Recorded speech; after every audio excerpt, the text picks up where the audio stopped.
شما شاگردان عزیز، خوش آمدید به یکی دیگر از ویدیوی آموزشی مضمون ریاضی صف 6 الی 12 فراهر سروری هستم، مدرس مضمون ریاضی شما. ما شامل جمع و تفریق و 4 عملیه کسرها می باشه که چگونه ما میتونیم عملیه چهارگانه را در کسرها اجرا بکنیم.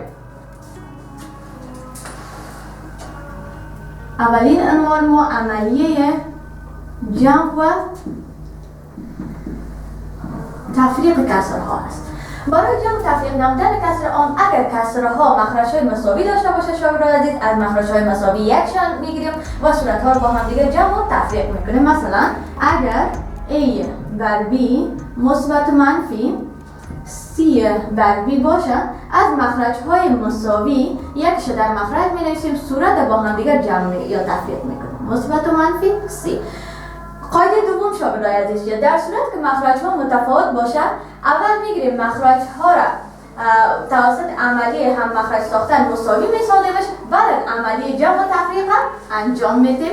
مثلا 2 بر 5 جمع 6 بر 5 باشه، مطابق قاعده اول که مخرج‌ها رو گفتیم مساوی باشه، مخرج‌های مساوی یکش میگیریم، 5 میگیریم و 2 را جمع 6 قرار میدیم. 2 جمع 6 مساوی است.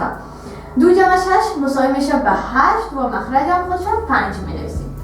خب در صورتی که مخرج ها متفاوت باشه چی کار میکنیم؟ هم مخرج میسازیم. مثلا 2 بر 7 کسر اولی ما هست، کسر دومی ما هم 3 بر 5 هست. به خاطر هم مخرج ساختن، مخرج کسر دومی رو میگیریم، ضرب صورت و مخرج کسر اولی میکنیم. ضرب 5 بر 5 مساوی است. 2 5 10 اف 5 35.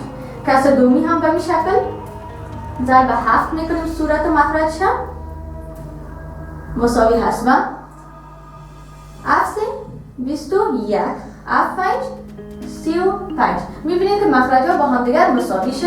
پس در این قسمت مخرج مساوی قرار میدیم 35 و 35 در این قسمت میگیریم 10 جمع 21 بر 35 مساوی میشه و 31 بر 35. چون صورت‌ها رو با هم دیگر چی کردیم؟ جمع کردیم. عنوان بعدی ما عملیه ضرب است. عملیه ضرب کسر عام.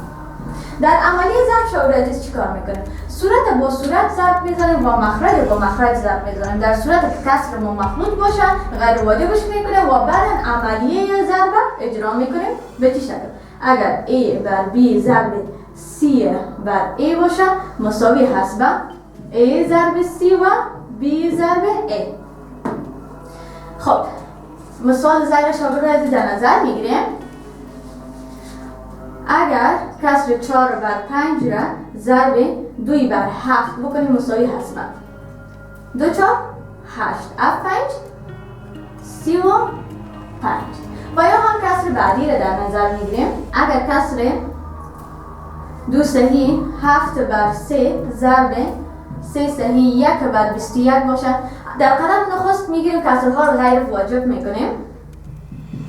2 3 6 6 جمع 7 3 بر 3 ضربه. اگر 3 را ضرب 21 بکنیم 3 ضرب 21 1 3 2 3 6 میشه 63. 63 را جمع 1 بکنیم میشه 64 بر 21 مساوی هست و 13 را ضرب 64 میکنیم شاگردان عزیز. 64 ضرب 13 4 3 12 12 2 6 9 بر 1 6 3 18 18 1 19 1 4 4 1 6 6. نور خودش هم می‌نویسیم. 13 از 13 3 میگیریم 1 حاصل 6 1 7 7 1 8 832 مساوی میشه به 832. مخرج ما را هم به این شکل شاگردان عزیز 21 ضرب 3 میکنیم. 21 ضرب 3 مساوی است به 1 3 2 3 6. پس مخرج ما میشه 63. اگر کسر 2 صحیح 7 بر 3 را ضرب 3 صحیح 1 بر 21 ضرب بزنیم، عدد که حاصل میشه 832 بر 63 هست. عملیه بعدی شاگرد عزیز عملیه تقسیم کسرها می باشد.